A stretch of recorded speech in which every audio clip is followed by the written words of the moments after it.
That's a very good point. The big stadiums I mentioned, Manchester, and the stadium at in London, the London Stadium for West Ham, were basically they were publicly funded, and they've been transferred to the local authority, and the local authority earn revenue from the football club that's there. They pay £5-10 million a year in rent to operate those stadiums, so that makes that reasonably financially good. I think from Wembley's point of view, as Anish has been saying, it's the fact that you've got all this economic activity around the stadium, which helps the government coffers as well through the money which is being spent by people. So that those helps those public ones. I think for the private ones, in many ways, there are lots of fairly small stadia, and there are grants available through various bodies like Sport England and local grants,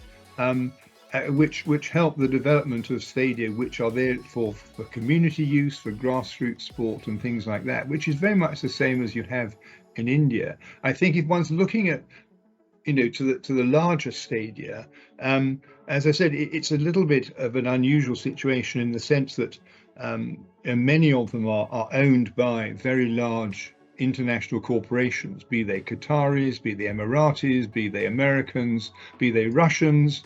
There are very few English property companies which own the major stadia. They're owned by these other guys who see them in some ways a vanity project. I mean, the Qataris love the fact that they own Manchester City and the Etihad Stadium. There are a lot of complex interactions in the international side. I think that the Club Wembley, which is basically the sort of the community aspect and the financial aspect, and the sort of the revenue that comes from that, it is around about I think 30-40 million pounds a year.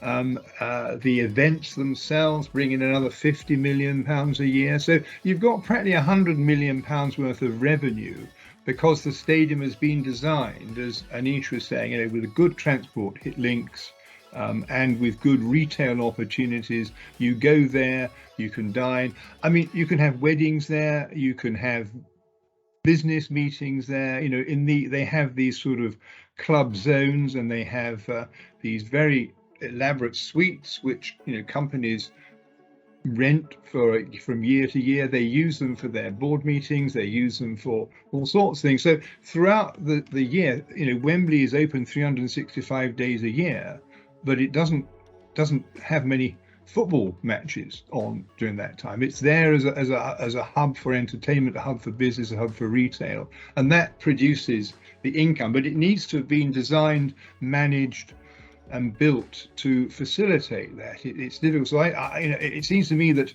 if the Indian government, if it is keen on developing these stadia, it needs to entice the private sector by means of giving the private sector the incentives. So it needs to acknowledge that the existence of a stadia in a particular area will give the government some benefit from the enhanced tax or whatever it will pay, the community involvement it will receive, the social inclusion which will happen. But it needs then to give the private sector the ability, for example, to name the stadium. Naming rights are hugely important. You see, Manchester Stadium is still called the City of Manchester Stadium because the local authority are not prepared to give naming rights. Wembley is still called Wembley Stadium. The naming rights could be massive if it was called the Coca-Cola Stadium or whatever, but that is kept by the government. So, in India, the government could allow these large stadia, which they want to take over, to be named. They can enhance, India at the moment, leading the world in technology and health. You could have a stadium which is also a supremely internationally competent area for sort of athletics help. You could get people coming from other parts of the world to actually train and be given the benefit of Indian healthcare to recover from injuries, to performance-related things. So you could have that. You could have conference facilities there. The private sector needs to know that it's going to have the ability to monetize that stage is simply more than just allowing it to be used for a sport. And I think that's the key that's happened in the UK. I mean, we have one stadia for Coventry City where there's a casino is part of the involvement which produces revenue for the Rico Stadium. It's called the Rico Stadium. It's got naming rights, and then of course you've got all the paraphernalia of football, which I say, all the merchandising that goes on with that. So that be able to use the stadium for that also gives. So I think there needs to be, as I said, a sort of the central government needs to think of perhaps banging a few heads together to get it back onto the community list, getting a few of the stakeholders in the form of the federations together and saying, what do you want? Talking to, as Anish says, talking to community, what do you want?